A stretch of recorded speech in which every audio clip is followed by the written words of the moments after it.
রাজার ঘরে ছোট রানী এলো পদ্মাবতী।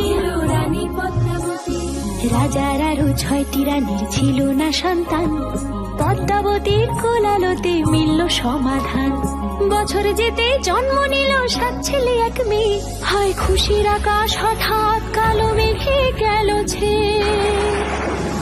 হিংসেতে যায় জ্বলে পুড়ে বাকি 6টি রানী, যুক্তি করে ঘটায় ওরা 7 কুমারের হানি।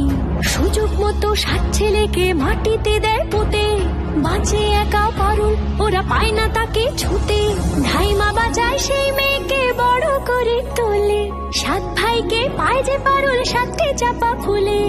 এত কিছুর পরেও রাজার বিপদ যে কাটে না, সূর্য নগরে সুখের সূর্য আর ওঠে না।